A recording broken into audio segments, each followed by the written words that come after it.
Bonjour, cette vidéo est la deuxième partie de la leçon sur l'intégration des fractions rationnelles. Nous allons voir comment intégrer une fraction de type ax plus b sur x carré plus px plus q à la puissance k, bien sûr avec un k supérieur ou égal à 2. Le a et b sont des constantes réelles et on suppose que le polynôme x carré plus px plus q ne possède pas de racine réelle. Alors, comment faire? On commence par mettre notre fraction sous forme d'une somme de deux fractions. Et nous nous sommes débrouillés pour avoir une fraction de type u' sur u. Dans ce cas, on a 2x plus p, il faut faire apparaître 2x plus p, qui est la dérivée de x carré plus px plus q. Et le gamma est une constante qu'on sait déterminer, plus une deuxième fraction, qui est 1 sur x carré plus px plus q, multiplié par une constante delta. Maintenant, si on intègre la première fraction, donc on aura une intégrale de la forme u' sur u à la puissance k. Donc, ça donne, on sait bien calculer sa primitive, et ça donne 1 sur moins k plus 1, u puissance moins k plus 1 plus c. Si on revient vers la variable x, donc on obtient 1 sur moins k plus 1, x carré plus px plus q à la puissance moins k plus 1 plus une constante c. Pour la deuxième fraction, on va mettre le polynôme x2 plus px plus q sous la forme de u carré plus 1. Ensuite, on fait un petit changement de variable pour avoir une intégrale de type du sur u carré plus 1 à la puissance k. On va noter cette intégrale par ik. Pour calculer cette intégrale ik, on utilise la récurrence.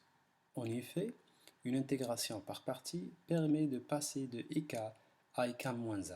Nous allons voir un exemple pour le cas où k égale à 2. Donc on va calculer l'intégrale i2, qui est l'intégrale de du sur u carré plus 1 à la puissance 2. Qu'est-ce qu'on fait? On commence par intégrer l'intégrale e1, qui est l'intégrale de du sur u carré plus 1. On va l'intégrer par partie. Donc on pose f égale à 1 sur u carré plus 1, et donc f' sera égal à moins 2u sur u carré plus 1 au carré, et g' égale à 1, donc g égale à u. On applique la formule d'intégration par partie, donc on obtient que i1 égale à u divisé par u carré plus 1 plus intégrale de u carré divisé par u carré plus 1 au carré. Donc on fait sortir le 2, on rajoute, on retranche moins 1, on partage la fraction, l'intégrale, en deux intégrales. Donc on obtient intégrale de du sur u carré plus 1 moins 2 intégrale de du sur u carré plus 1 à la puissance 2. Donc on reconnaît donc la première intégrale, c'est l'intégrale i1, et la deuxième, ce n'est autre que l'intégrale i2. Donc on a obtenu une relation de récurrence entre i1 et i2, donc qui est la suivante: i2 égale à 1 demi i1 plus 1 demi u sur u carré plus 1 plus une constante c. Or, l'intégrale i1, qui est l'intégrale du sur 1 plus u carré plus 1, on connaît sa primitive, qui est arc tangente u plus une constante c.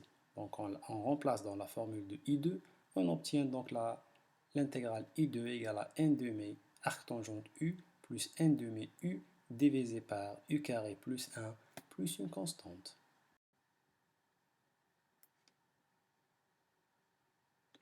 Maintenant, dans le cas général, pour faciliter l'intégration des fractions rationnelles régulières, il vaut mieux utiliser la méthode de décomposition en éléments simples. Il est connu en algèbre que toute fraction rationnelle se décompose d'une manière unique sous forme d'une somme d'éléments simples. On rappelle ici qu'on a 4 types d'éléments simples. Les éléments simples de type 1, qui sont les fractions de type a sur x moins a. Les éléments simples de type 2, qui sont les éléments simples de type 3, qui sont les fractions de type ax plus b sur x carré plus px plus q. Et les éléments simples de type 4, qui sont les fractions de type ax plus b sur x carré plus bx plus q. On a déjà vu comment intégrer ce type de fraction. Voilà donc le théorème de la décomposition en éléments simples. Si on a une fraction rationnelle régulière p de x sur q de x est réductible, et si le dénominateur q de x se décompose de la manière suivante, bien sûr avec toutes ces conditions, alors la fraction rationnelle régulière p de x sur q de x peut être décomposée de façon unique de la manière suivante.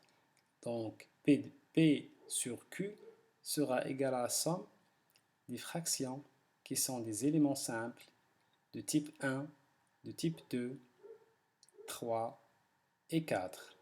Tout dépend le nombre de racines du polynôme Q de x et de la multiplicité de chaque racine. Nous allons voir un exemple, soit décomposer la fraction x carré plus 2 sur x plus 1 puissance 3 fois x moins 2. Donc, d'après le théorème précédent, le dénominateur q de x possède deux racines. La première racine est x égale à moins 1, elle est de multiplicité 3. Et une deuxième racine qui est x égale à 2, qui est de multiplicité 1. Donc, d'après le théorème précédent, la fraction x2 plus 2 sur x plus 1 puissance 3 fois x moins 2 se décompose sous la forme de somme de quatre fractions. La première fraction est a1 sur x plus 1 plus a2 sur x plus 1 au carré plus a3 sur x plus 1 puissance 3 plus une quatrième fraction qui est b1 sur x moins 2. Alors, comment faire? On va mettre ces fractions au même dénominateur. Donc, on obtient cette égalité. On simplifie, bien sûr, en regroupant les termes similaires. Donc, et par identification du numérateur, nous obtenons un système de quatre équations, quatre inconnues. Donc, vous savez comment résoudre ce type de système. Donc, après résolution du système, on obtient A égale à moins 2 sur 9, A2 égale à 1 sur 3, A3 égale à moins 1 et B1 égale à 2 sur 9. Et donc, la fraction sera égale à moins 2 sur 9, 1 sur x plus 1, plus 1 sur 3, 1 fois 1 sur x plus 1 au carré, moins 1 sur x plus 1 puissance 3, plus 2 sur 9 fois 1 sur x moins 2. Donc, pour intégrer la fraction, il suffit d'intégrer cette somme de fractions qui sont des éléments simples et qui sont faciles à intégrer et on sait bien trouver leur primitive.